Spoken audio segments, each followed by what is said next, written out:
Estamos en otra emisión del programa Cultura Argentina que se emite por Mestiza Radio, la radio de la Universidad Nacional Arturo Jaureche. Quien les habla, Claudia Enchile, en la producción y columna de fotografía Camila Zúnico, Carlos Boraño, que nos habla de historia, literatura y música, Omar Ramos, con la crítica del libro semanal o la crítica de una película. Cultura Argentina, un programa que difunde a los artistas de todo el país, desde Jujuy a Tierra del Fuego. Hoy vamos a charlar con Ariana Lucía Gómez y nos va a contar de dramaturgas desde el borde, confluencias, diálogos y bifurcaciones. Ariana es teatrista de la provincia de Mendoza, de formación independiente, actriz, directora e investigadora teatral. Es licenciada en Letras de la Facultad de Filosofía y Letras de la Universidad Nacional de Cuyo. Hola Claudia, ¿qué tal? Ante todo, contanos cómo estás atravesando esta pandemia, de qué provincia sos. Bueno, buenas tardes. Yo soy de la provincia de Mendoza, soy docente e investigadora de la Facultad de Artes y Diseño y de la Facultad de Filosofía y Letras de la UNCUYO. Ya estamos ahora atravesando la primera presencialidad y estuvimos también en virtualidad todo el 2020 y pervivimos en algunos cursos y algunas tareas que aún las damos en virtualidad. Afortunadamente nos hemos adaptado bien y por suerte nos encontramos muy bien de salud y como sabrán esta convocatoria tiene que ver con una hermosa sorpresa que tuvimos en pandemia, que fue la edición de nuestro libro Dramaturgas desde el Borde. Contanos acerca del libro, cómo surgió, quiénes integran la obra. Bueno, el libro surgió por una iniciativa de la editorial de la Universidad Nacional de Cuyo, que lleva adelante una colección llamada Literaturas, que publica ficción, que no es lo más común en una editorial universitaria porque se publica mucho trabajo científico sobre todo, pero esa colección tuvo la iniciativa de habitarse en esta oportunidad no solamente con un libro de poesía y un libro de narrativa, una novela, sino que se nos convocó para incluir dramaturgia, ¿no? La editorial nunca había publicado dramaturgia y se contactó conmigo, dado que yo soy actriz, directora teatral, investigadora, especialista en teatro regional. Y entonces, bueno, le hicimos la propuesta, yo coordino un espacio de investigación titulado Prácticas Contemporáneas vinculadas al teatro, donde hace más o menos 10 años estamos descentrando el canon de los estudios teatrales junto a colegas escenógrafas, licenciadas en arte dramático, actrices, directoras, etcétera. Y entonces, bueno, esta iniciativa de Ledium coincidió con nuestro trabajo de investigación y de esa manera, en pandemia, durante el 2020, a través de las colectivas feministas, las colectivas de dramaturgas, de directoras, teatrales, que están produciendo, fuimos recibiendo las obras y logramos así editar a 6 dramaturgas, en realidad son 6 obras y 7 dramaturgas, a María José Alcaya con su obra Boxa, a Erika Gómez con su obra La Niña Gallo, a María Vilches Aruani con su obra Los Papeles, a Carolina Duarte del Río con su obra Mientras Juana duerme, a Belén Moretti con su obra Mientras Juana no duerme, y finalmente una obra de clown que no estaba escrita en el papel, que estaba escrita en el espacio, por Gabriela Simón Gómez y Virginia Di Blasi. Bueno, ellas tomaron nuestra convocatoria, se entusiasmaron. Es muy difícil publicar, no solamente teatro, pero teatro especialmente. La dramaturgia no tiene formación específica dentro de los estudios formales de Mendoza. Las dramaturgas trabajan mucho para traer referentes. Y bueno, este sueño de publicar casi es un sueño que no se atrevían a soñar, pero por mi intermedio y con este grupo de investigación pudimos a través de la doctora Marina Sarale, reciente doctorada del doctorado de letras de la Facultad de Filosofía y Letras, con mención en teatro, especialista en performatividad y teatro mendocino, pudimos darle un prólogo crítico y el 13 de agosto pudimos presentar este libro que, como verán, que ahí ya les he mandado material, tiene una edición llamada Letra Portátil, que es como un libro de bolsillo, de gran belleza también su edición, ¿no? Un libro en papel, toda una experiencia para las dramaturgas. Nos gusta decir que, por un lado, la obra, claro, es una obra de dramaturgia, entonces tiene un potencial escénico, espera ser representada y a la vez es tan bella en varios sentidos que se puede leer, ¿no? Como si fuera una novela. Asimismo, la obra contiene temáticas fuertes que son de los estudios de los feminismos, la patologización, la migrancia, la violencia de género, en fin, la obra está atravesada por los feminismos como epistemología, que es lo que venimos haciendo con nuestra grupa ya hace varios años. Así que estamos felices y muy agradecidas a la convocatoria para poder hablar de nuestro libro, que se ha vendido como pan caliente, como se dice, porque había un espacio, una vacancia, ¿no? Para un libro de ficción teatral, escrito por mujeres, en clave feminista, regional, con una perspectiva que escribe la historia del teatro de Mendoza de una manera diferente. ¿Cómo es esa historia del teatro de Mendoza de forma diferente? Bueno, descentrar el canon de la historia supone desarmar la idea de teatro argentino, ¿no? Una idea que mayormente tenía contenidos de teatro de Buenos Aires, que ha sido un teatro y es un teatro muy importante en el mundo, con muchísima dramaturgia. Es más, ahora, por ejemplo, estamos conmemorando los 40 años del movimiento de teatro abierto. En fin, un teatro muy significativo, pero que en la denominación de teatro argentino, por ahí se daba en las facultades, en las instituciones. Bueno, la idea de teatro nacional, que de alguna manera es una idea que quedó en el siglo pasado. Entonces, la idea de teatro regional o de teatro de nodos supone ya desarmar la idea del estudio del teatro nacional, ¿no? Algo de lo que Josefina Ludmer llama lo posautónomo, ¿no? En una época en que ya se han soltado esas identidades duras nacionales.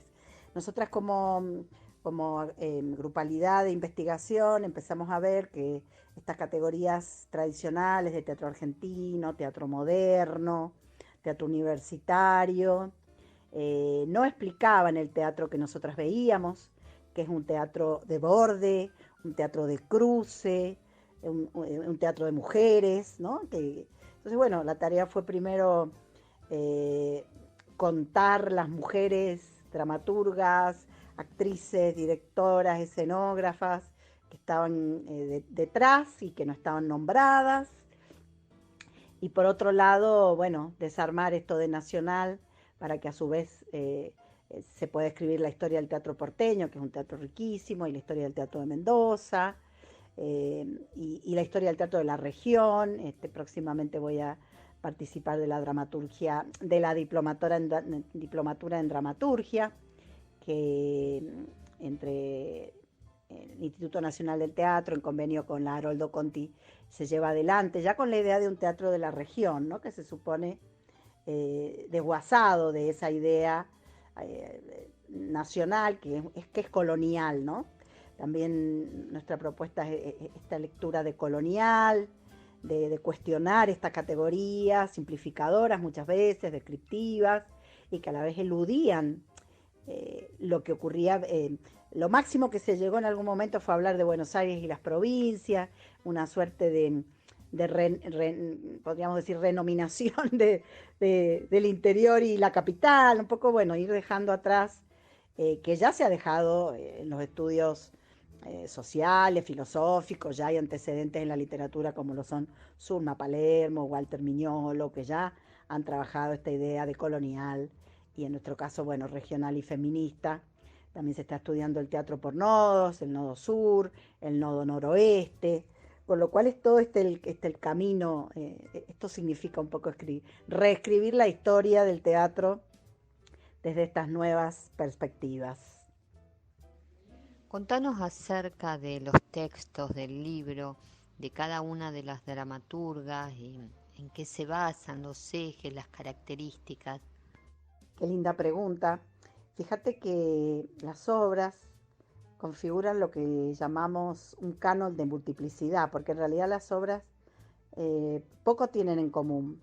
Solo tienen en común que han sido escritas por dramaturgas de entre 30 y 40 años, muy jóvenes, eh, que producen desde el teatro, ¿no? Que son gente de teatro, actrices, directoras, eh, y podemos después analizar algunas temáticas, como te decía recién, que los feminismos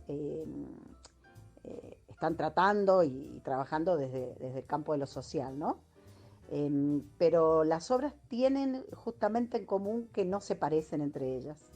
Tenemos teatro documento, como puede ser el caso de La Niña Gallo. Eh, Tenemos una obra de clown que se escribió desde dos payasas que hace muchos años ya están trabajando en Mendoza desde el clown, como son Virginia Di Blasi y Gabriela Simón Gómez. Tenemos obras que se han escrito un poco desde la experiencia de las escuelas especiales, como es La Niña Todavía No Duerme, de Belén Moretti, que es un material que ella escribe en homenaje a adolescentes especiales. Es una pequeña niña con capacidades especiales que no se duerme si su hermana no está con ella, una obra muy interesante que tiene como procedencia la propia escuela. Después, bueno, podríamos decir alguna otra dramaturgia más de escritorio, pero lo interesante de este paseo por las dramaturgas desde el borde es que no hay una escuela, un estilo que unifique, porque justamente lo que nosotras trabajamos es la diversidad, ¿no? Las diversidades en todos los campos, en todos los órdenes y también en la dramaturgia. Son obras, como digo, que algunas se habían ya representado, como Boxa, que es una obra que mayormente habla sobre la soledad, sobre la lucha por estar en este mundo, hace una suerte de alegoría con un ring, eh, por ahí en momentos más poéticos. Después una obra que comenta o que anota el estar en la vida contemporánea, la soledad de algunos jóvenes, como es Mientras Juana duerme, que se está por poner en escena a la brevedad. Por eso te digo que ir por las obras es ir por un mundo donde cada obra es un universo en sí misma, donde no le podríamos trazar tampoco desde alguna mirada tradicional similitudes, sí mundos poéticos, ¿no? Eh, Libres en lo lingüístico, ¿no? En lo escénico, con intersecciones en cuanto a géneros, porque tanto obras que pueden desencadenar mucha risa, con una reflexión más metateatral, como es la obra de clown, lo que viene, o una obra que tiene un documento detrás muy fuerte, La Niña Gallo, que es la desaparición de Joana Chacona, y detrás ahí una complicidad con un público que sabe lo que ha ocurrido, entonces muestra la indefensión de esa niña, ¿no? Y bueno, y también recrea en este modo de teatro documento la historia de aquella niña que su mamá la protegió porque era especial criándola en un gallinero, entonces hay una poética ahí un tanto trágica o de una tragedia popular. Eh, y bueno, María Vilches nos regala Los papeles, un texto muy crudo, donde las mujeres migrantes buscan trabajo en otros países y claramente no lo encuentran y claramente sus cuerpos son tomados por objeto. Así que hay universos de gran humor, universos de mucho dolor y en todo caso de dramaturgas de mucha envergadura. No queda muy bien que lo diga yo, que soy la curadora de la edición, pero sinceramente me sentí muy a gusto leyendo las obras, releyéndolas, recordándolas cuando las había visto y poniéndolas en este modo constelar, donde las obras resuenan aquí en este texto general que constituimos entre todas, se configuran ahora como este canon de la multiplicidad, pero podrían habitar otros universos, ¿no? Porque son obras con gran autonomía poética, autonomía escénica, ¿no? Así que esperan ahí quienes quieran leerlas para representarlas y darles nuevas vidas también. Muchos sentían las autoras este desprendimiento, ¿no? Porque por ahí las obras se habían escrito en la intimidad de los grupos de teatro, se habían escrito muy específicamente para las actrices que las hicieron o que las están ensayando, y al editarlas de esta manera, las obras se van y pueden llegar a obras que salen del cuerpo para llegar a otros cuerpos, ¿no? Y eso nos ha conmovido fuertemente. Por estas razones que no hablamos de antología, ¿no? Porque a veces la antología supone un tipo de selección, una decisión, de poner obras breves, obras largas o obras de tal fecha. Nosotras hicimos una convocatoria de boca en boca, donde el deseo de publicar y las redes de las colectivas hicieron su trabajo, y los libros, las obras se encontraron las unas a las otras, ¿no? Esto me interesa destacarlo porque es la particularidad del libro también. Las obras no están disciplinadas a una franja etaria, a una corriente, a un estilo, como decía, sino que han sido escritas en el espacio y se han encontrado en esta oportunidad y han constelado en dramaturgas desde el borde, confluencias. Y bueno, eso es súper interesante y particular también, ¿no? Hay una invitación a una lectura que no espere orden, ¿no? En cierto sentido, que las obras se adapten a una idea preconcebida que hubiera podido tener la curadora. En este caso, a mí se me dio esa responsabilidad, sino que simplemente fue recibir y leer con placer y reconfigurar el universo en este libro precioso para invitar a las personas que tengan ganas a leerlo. ¿Cómo los oyentes pueden tener acceso al libro? El libro se puede adquirir a través de la página de la EDIUNC, editorial de la Universidad Nacional de Cuyo. Allí mismo, si son de otra provincia, la EDIUNC tiene formas de enviarlo y hacer la compra online a través de la página de EDIUNC. Estamos muy contentas porque se ha vendido mucho el libro, como decía más arriba o más temprano. Ya lo han comprado de Córdoba, de Buenos Aires capital, en fin, de Neuquén, así que tenemos la suerte de que la compra online permite que se lo envíen a quien lo quiera, y estaremos próximamente el 23 de octubre en la presentación de la Feria del Libro, que ya será acá en el Bustelo, próximamente será presencial, quiero decir, y eso nos tiene también muy contentas porque vamos a poder llevar y acompañar el libro. También nos están acompañando de la editorial a las funciones de teatro para que la gente de teatro también y el público en general pueda adquirir el libro. ¿Cómo surge tu vocación por el teatro? Bueno, mi vocación teatral creo que la vieron mis padres, porque ellos me invitaron a ir al teatro a los 8 años.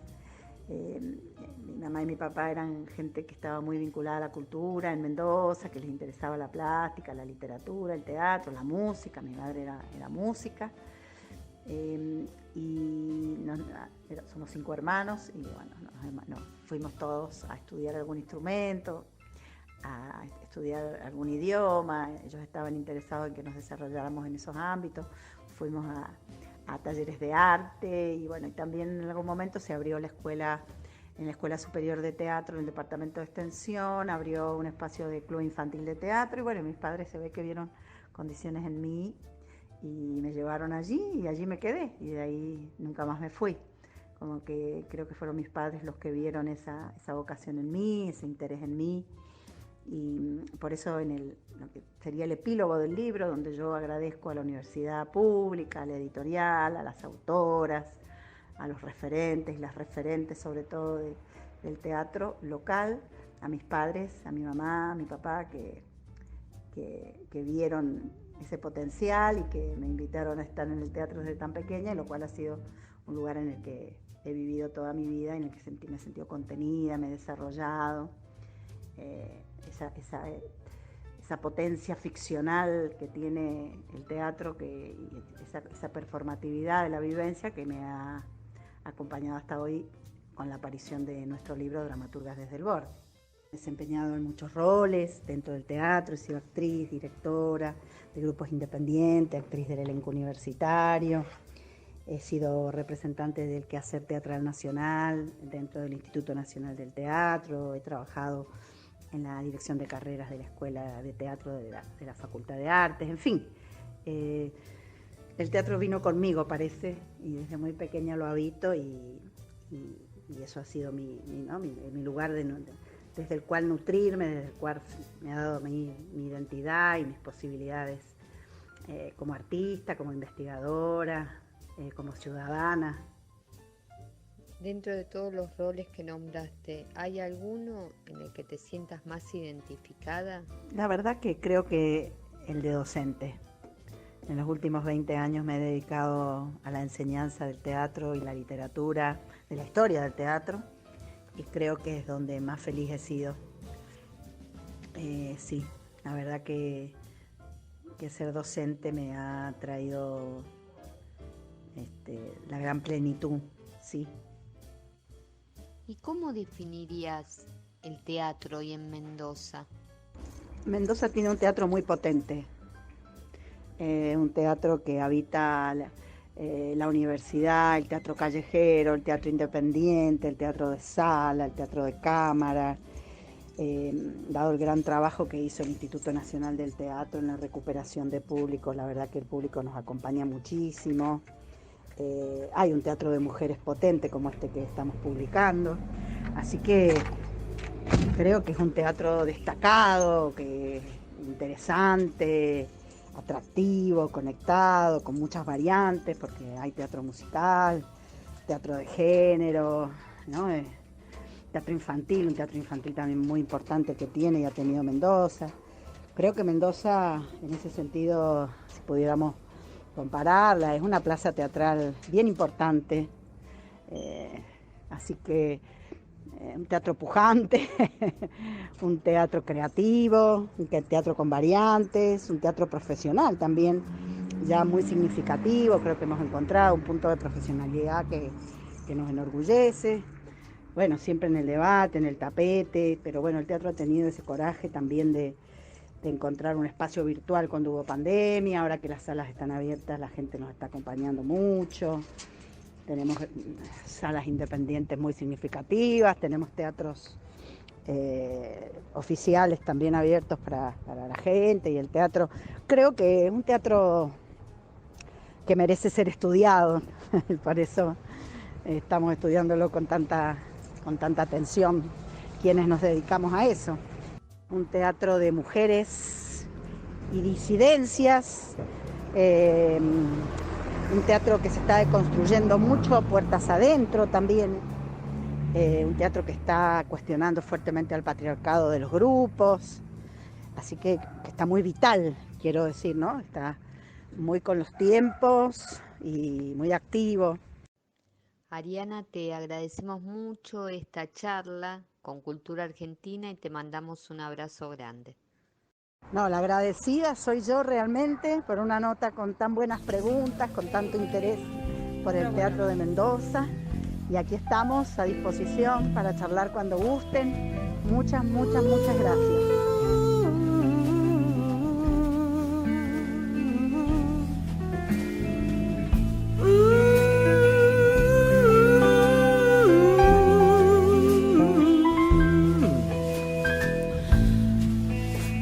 Plegaria para un niño dormido,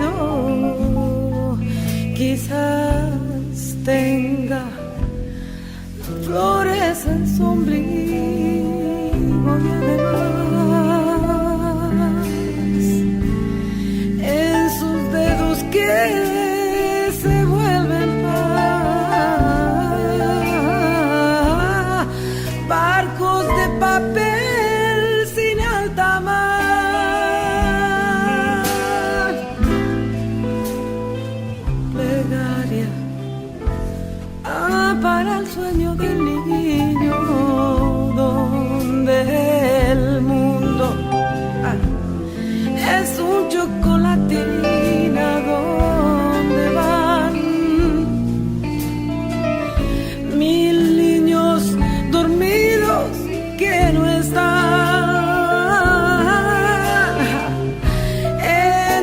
bicicletas de cristal.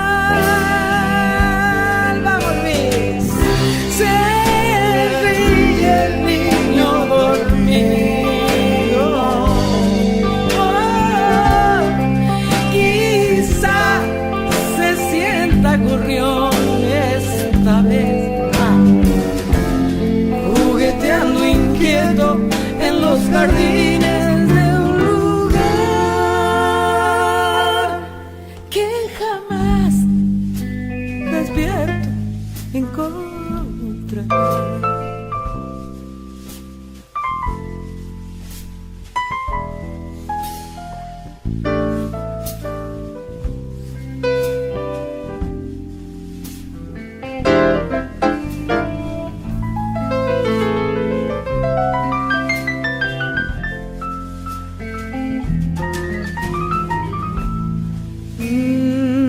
Que nadie despierte al niño, déjenlo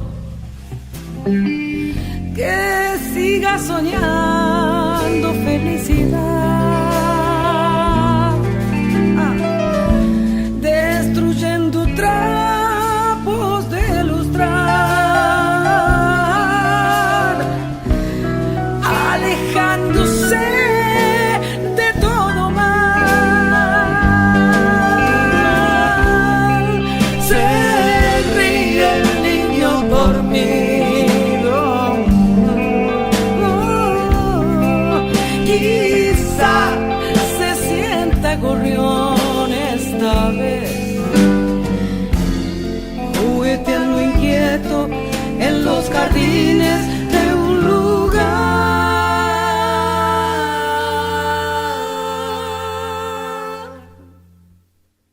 que jamás despierto encontrará.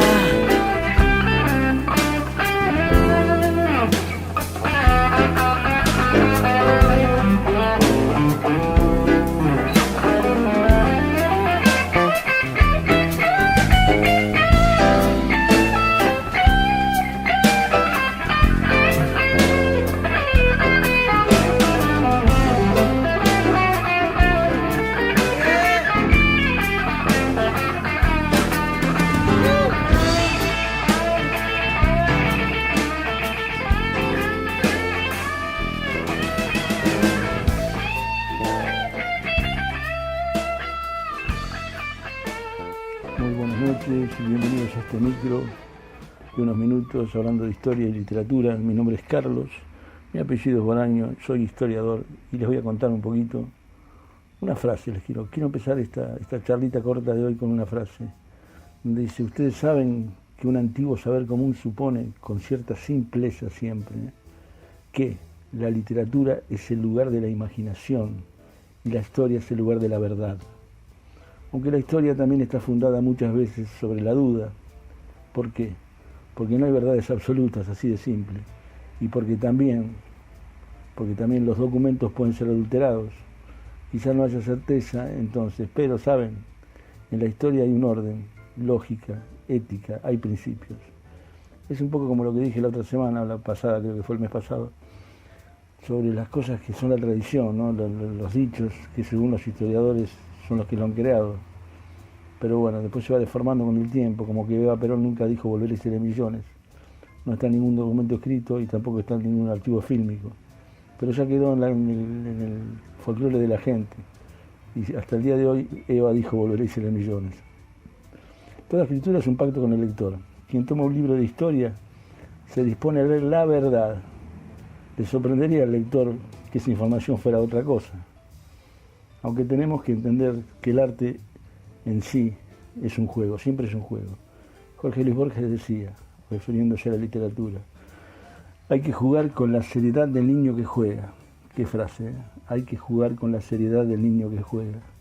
Louis Stevenson, La isla del tesoro, El flecha negra, El extraño caso del Dr. Jekyll y Mr. Hyde, ¿se acuerdan de este maravilloso escritor? Él afirmaba que el arte dignifica y eleva, no solamente al que lo practica, sino a todos los que lo rodean. Los filósofos contemporáneos, Freud, Schiller, Marx, aseveraban que el arte es algo totalmente lúdico, no utilitario. Hasta aquí bien, pero saben, la historia es arte, aunque tenga componentes lúdicos. Es serio, es un juego serio. Para escribir historia en un diario, una revista, libro, internet, hay que tener cordura, muchachos, ética, documentación al respecto. No podemos bajo ningún pretexto inventar fechas que no son, no podemos idear fundaciones que no constan. Hay que ir a las bibliotecas, leer, consultar. De esta manera, en un futuro cercano, podremos mirar el trabajo que hemos escrito, sabiendo que publicamos nada más y nada menos que la verdad. Así que, por favor, hay que mirar bien las fechas y constatar bien las fuentes, que es muy importante. Aunque sí hay una clave para contestar este interrogante, siempre pertinente, debemos hablar de la historia como nuestra historia. La historia es algo que nos pertenece. Cuando decimos nuestra historia, no la contemplamos como algo ajeno, sino que como algo que forma parte de nuestro ser. Algunos pueden pensar que la historia es, como diría Descartes, viajar a otros países, verlos y regresar a casa. Si decimos en cambio nuestra historia, estamos conscientes de que nos constituye en tanto en seres humanos. Estamos comprometidos con ella porque nos aporta mucho. Ahí está la diferencia, la gran diferencia, digamos. En fin, todo lo ocurrido en el planeta es historia nuestra. Finalmente, como seres humanos, a todos nos pertenece, nos concierne, nos compete. Claro, resulta más vital e interesante aquella historia que dice más directamente algo de nosotros. Entonces, es necesario estudiarla, porque la historia siempre nos rodea. Transitamos por las calles y lugares cuyos referentes históricos son múltiples. Afortunadamente aquí, en Buenos Aires, no tenemos esa nomenclatura de calles por número, que puede ser muy práctica, pero que nos despoja de cierta identidad, digamos, ¿no? No es lo mismo decir nos vemos en la esquina de Avenida Rivadavia y Moreno, que nos vemos entre la 14 y la 34, perdón los platenses, por favor. Por otro lado, si nos bajamos en una esquina, pongamos, no sé, San Martín y Pasco, eso indica que hubo un señor que se llama San Martín, y ahí empezamos a pensar qué fue lo que hizo, y nos empezamos a investigar y nos vamos a nuestra historia.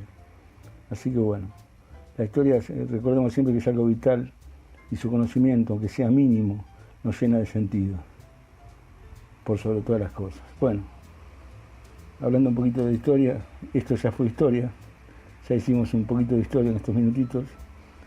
Les mando un abrazo grande, a cuidarse y será hasta la próxima semana. Muchas gracias. Ahora vamos a escuchar a Omar Ramos. Buenas noches, oyentes. Buenas noches, Claudia Anchil. En esta oportunidad voy a comentar el libro de cuentos Edgardo H. Berg, cuyo autor es Fabián Soberón. Este libro de cuentos lo publicó la editorial La Papa en el 2021, Tucumán, Argentina. El autor tiene como objetivo impugnar la ficción y que su vocación es hacerla pasar por no ficción. Así lo dice: me atrae la idea de la máscara detrás de la máscara, a tal punto que Soberón entrecruza distintos registros y géneros literarios, también personalidades políticas y de la literatura, en un verdadero mix donde todo puede ser real y a la vez ficción. El primer cuento se titula El Gordo. Trata de dos amigos, el profesor Serna y Edgardo Berg. Se reúnen en secreto en Mar del Plata a la espera de otro amigo. Irrumpe en la charla el recuerdo de John William Cook, un militante y pensador de izquierda adherente al peronismo durante la primera y segunda presidencia de Perón.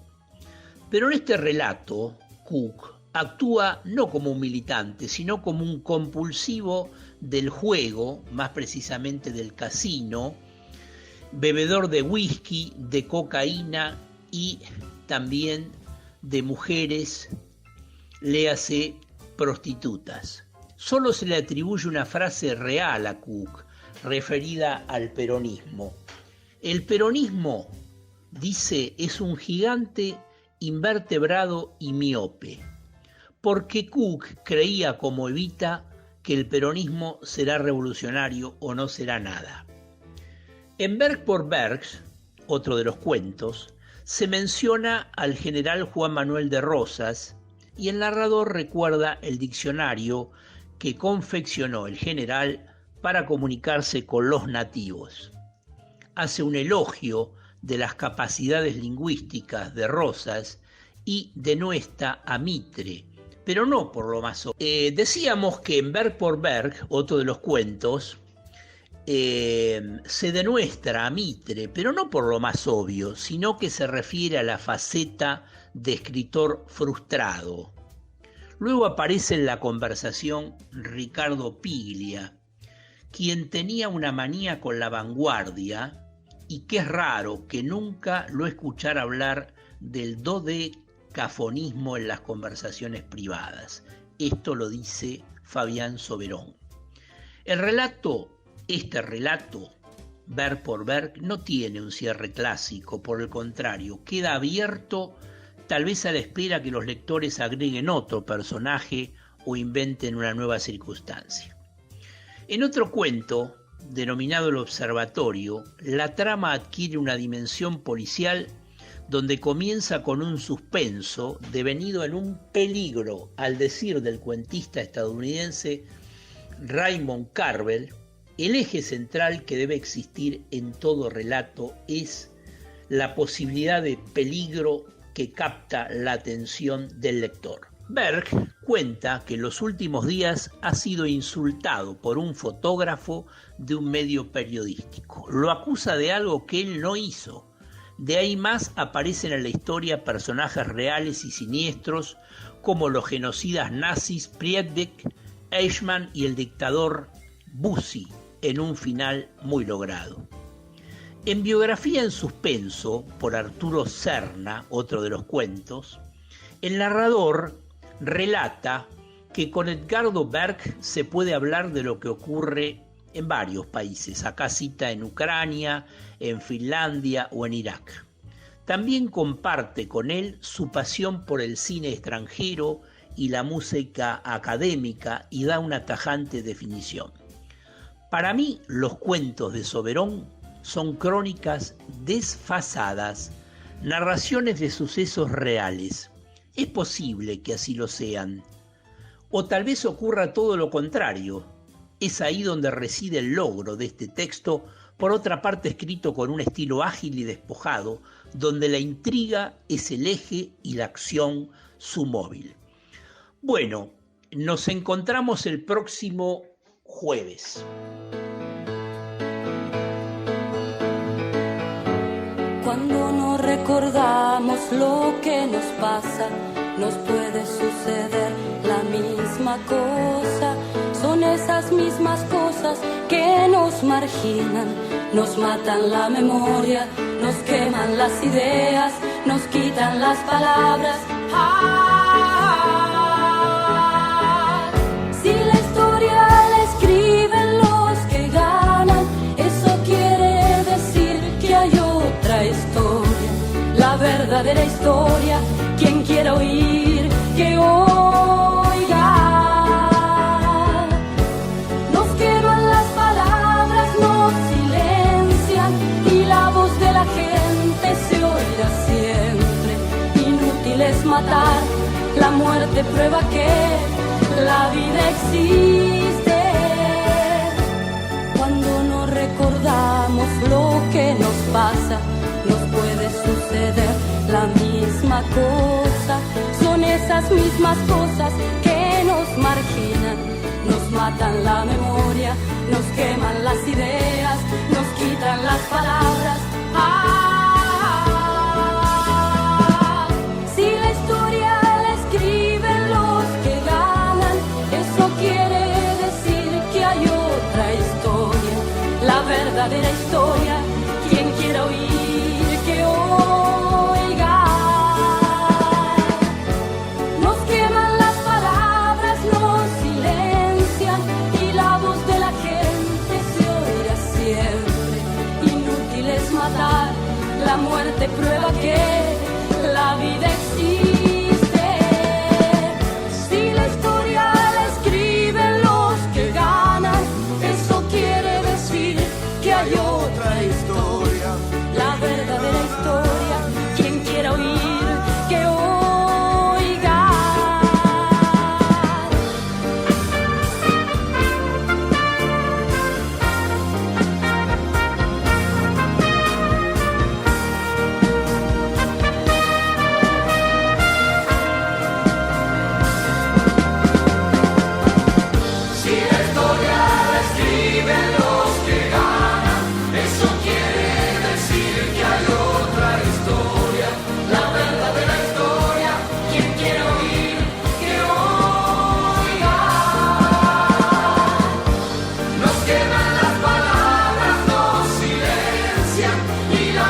Hola a todos los y las oyentes del programa Cultura Argentina. Mi nombre es Camila Zúñigo, yo soy fotógrafa y periodista. Como todos los jueves, les traigo una columna sobre fotografía, más específicamente sobre fotógrafos y fotógrafas de la Argentina. Me parece muy importante difundir quiénes son los que están detrás de cada fotografía. Una fotografía puede recorrer el mundo, pero muy pocas veces se sabe el nombre de quién está detrás de esa profesión. Es por eso que en estas columnas me dedico a contar sus vidas, sus premios, logros, conocer un poco detrás de cada fotografía. En el programa de hoy vamos a hablar sobre la fotógrafa Natalia Pisarenko. Ella nació en Buenos Aires en 1975. Estudió fotografía en la Escuela de Artes Fotográficas de Avellaneda y en la Asociación de Reporteros Gráficos de la República Argentina, ARGRA. Comenzó su carrera en 1997 como fotógrafa del diario La Nación y en 2002 empezó a trabajar para la agencia internacional de Associated Press. Natalia cubrió una amplia variedad de eventos: Afganistán en 2003, el Carnaval de Río, campeonatos de fútbol, Juegos Olímpicos en Beijing y Londres, 2 veces el Dakar, ganando el premio a la fotografía Dakar 2010, el Mundial de Rugby en Nueva Zelanda, el terremoto en Chile, los mineros atrapados en Chile también y los Juegos Olímpicos de Invierno 2014 en Rusia, entre muchas otras historias que Natalia fue a cubrir. Además de todo lo que cubrió Natalia Pisarenko a través de la fotografía, también fotografió a varias víctimas de la violencia de género en la Argentina. Natalia Pisarenko, comprometida con la realidad tras varios años de trayectoria en el fotoperiodismo, a través de la agencia internacional AP, publicó en el año 2014 un conjunto de fotos que acompañan una investigación sobre el uso de los agroquímicos en el territorio nacional y las contradicciones socioeconómicas muchas veces silenciadas. En el programa de hoy hablamos sobre la fotógrafa argentina Natalia Pisarenko. Me parece sumamente importante dar a conocer a los fotógrafos y fotógrafas de la Argentina, poder conocer sus historias, quiénes son, de dónde vienen y también a partir de allí ir a conocer su material, sus fotografías. Pero me parece importante empezar por ellos y ellas, porque muchas veces son silenciados en esta profesión debido a que la fotografía es lo que resalta en el mundo, pero no tanto sus fotógrafos y fotógrafas. Por eso me parecía importante hacer esta columna todos los jueves comentando la vida de algún fotógrafo o fotógrafa de la Argentina. Si vos conocés a algún fotógrafo o fotógrafa o mismo sos vos el que cumple esta profesión, mandanos a nuestras redes sociales y el próximo jueves vamos a hablar de su historia. Hasta el próximo programa.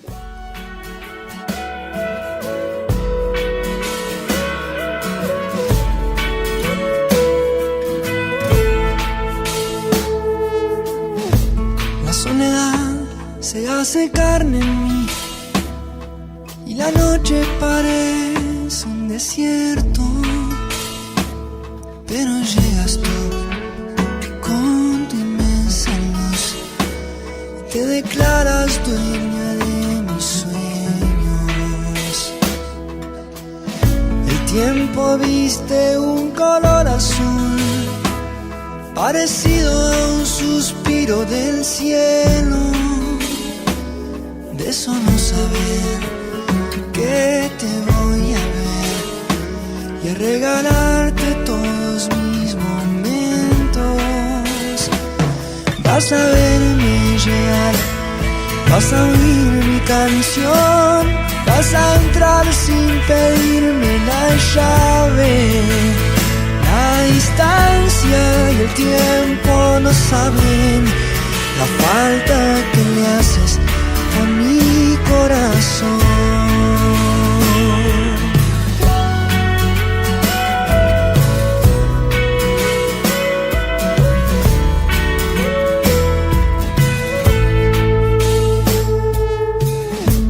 La soledad se hace carne en mí y la noche parece un desierto hoy, pero llegas tú con tu inmensa luz y te declaras dueña de mis sueños siempre.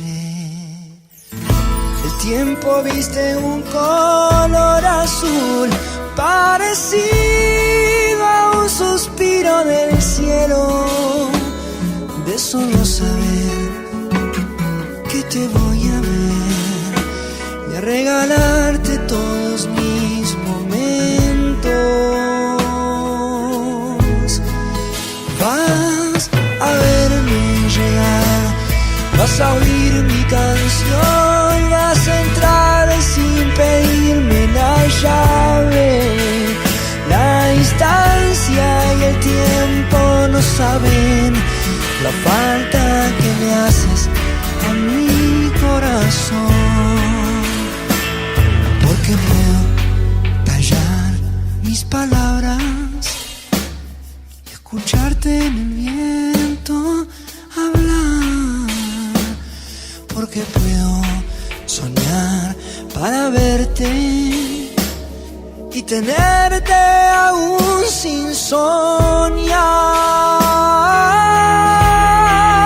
Vas a verme llegar, vas a oír mi canción, vas a entrar sin pedirme la llave. La distancia y el tiempo no saben la falta que le haces a mi corazón. Si vas a verme llegar y vas a oír mi canción y vas a entrar sin pedirme la llave.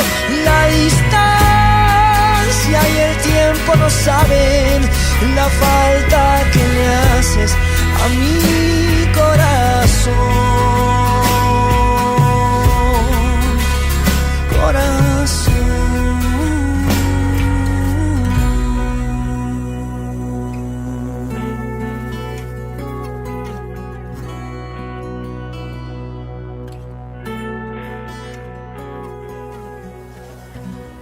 Hoy hablamos del teatro en Mendoza.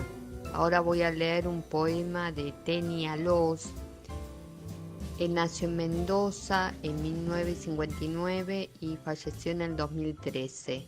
Escritor, hombre de radio, músico de rock, fue uno de los integrantes del grupo parapoéticos Las Malas Lenguas. Los poemas no se escriben, los poemas se le escapan a alguien para que otro los encuentre. La poesía es un viaje sin cartografía, es una nave perdida en la tormenta, ese grito, ese silencio, esa rasgadura del alma. Cultura Argentina, un programa que difunde a los artistas de todo el país. Nos vemos la próxima.